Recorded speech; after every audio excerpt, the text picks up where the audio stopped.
Snake meme token, ang nag-iisang meme token ng Cardano ecosystem. Okay, magandang araw sa inyong lahat. Welcome sa aking munting channel, ang Crypto Jewel.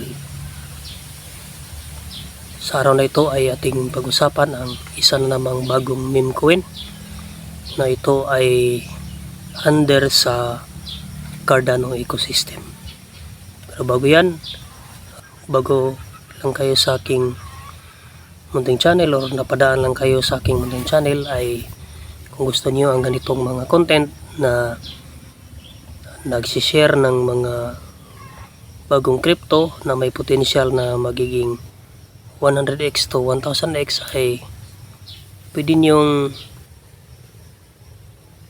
subukan ang aking munting channel, mag-like, mag-share, mag-comment, then mag-subscribe sa aking mga videos. Okay?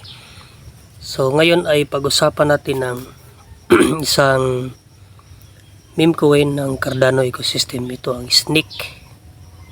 May logo siya na snake, pero yung spelling niya ay hindi tulad ng snake na snake talaga. Okay. So alamin natin ano ba itong Snake. Tingnan din natin sa CoinGecko o kaya sa CoinMarket ang kaniyang trading.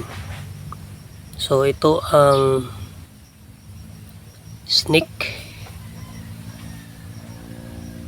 In Snake we trust.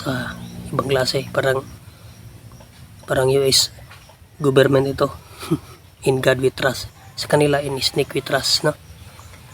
So ito ay meme coin na inilunsad ng Cardano.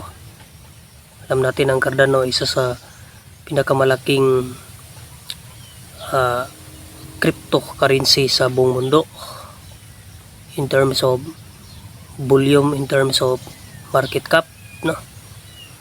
So mayroon din silang meme coin na inilunsad na tinawag nilang Snake, no? So ito ay para sa Web3 world, no? Para sa fun and innovation.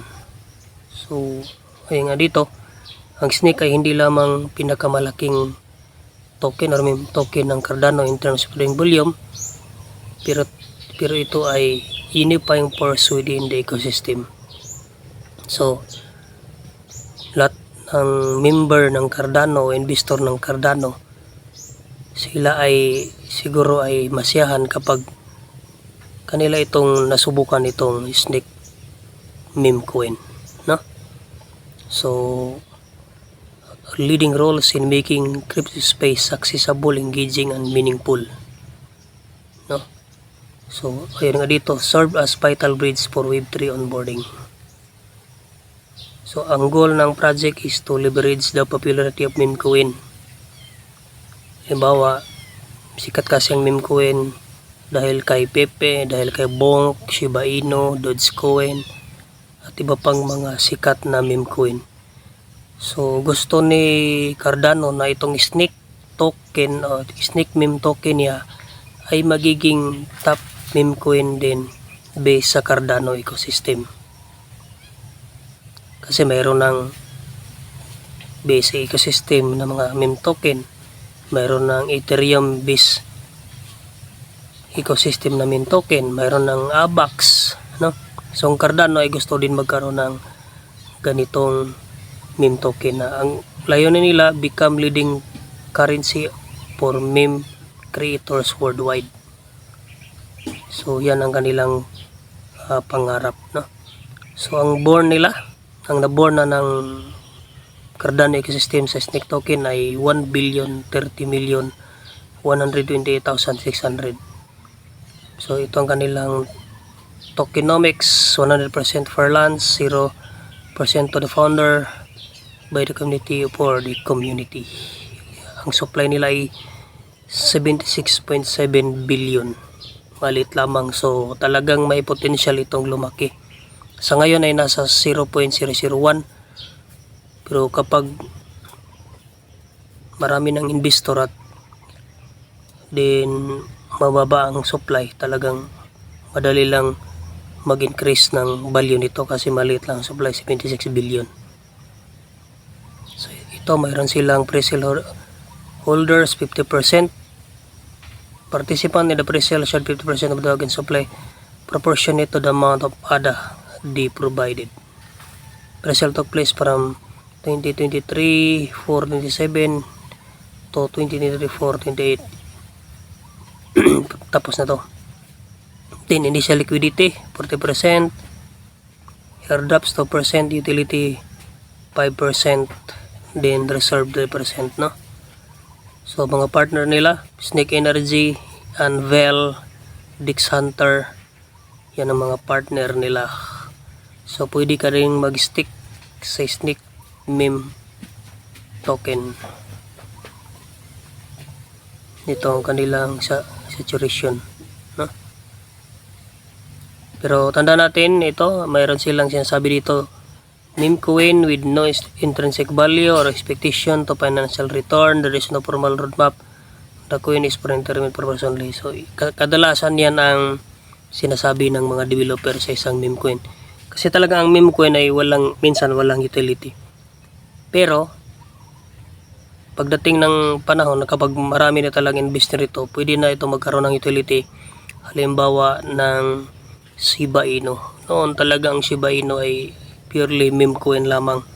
Pero nung ito ay naging popular, ilang million return na ito, ROI nito, ginagamit na rito sa ibang mga bansa para sa mga transaksyon, no?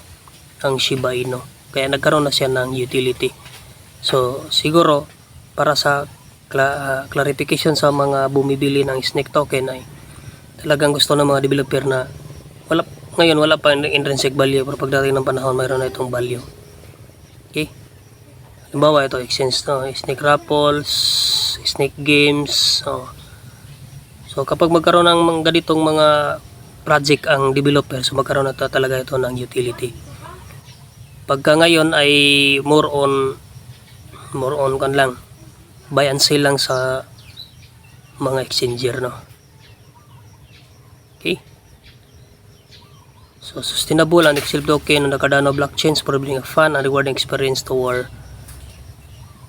community. Mayroon silang arcade, raffle, sitemap, homepage, memes, how to buy, staking pack, then info, then mayroon din silang policy ID.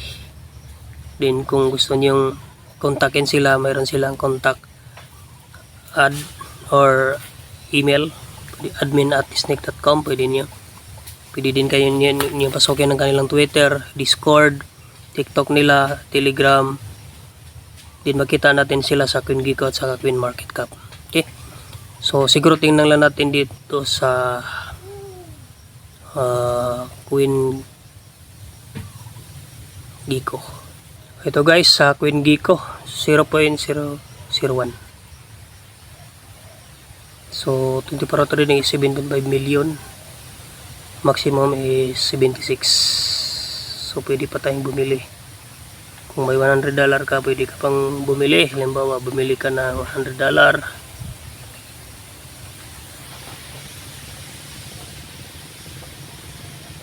Makabili ka pa ng 57,600 token. Bago pa to. 2 buwan pa, October 20, 2023 siya nagsimula. 3 zeros. Pagka December 16 ay nag-burn siya ng isang 0 to 0.02. So that is 1,150% ang kaniyang ROI. So kung nakabila ka dito, tapos sinel mo dito, ganun. Pero kasi pwede pa niya makuha itong kaniyang ROI. Malampasan o makuha niya kasi bago pa lang 2 months pa, no? So mabibili siya o matrade siya sa mix, sa Queenix, MinSwap, din Wing Rider sa Molly Swap o Moisely Swap, no? So kanyang 24 hour trading ito 1.5, 54, 5.9, 17 din $4,000. Okay? So siguro dito lang sa CoinGecko.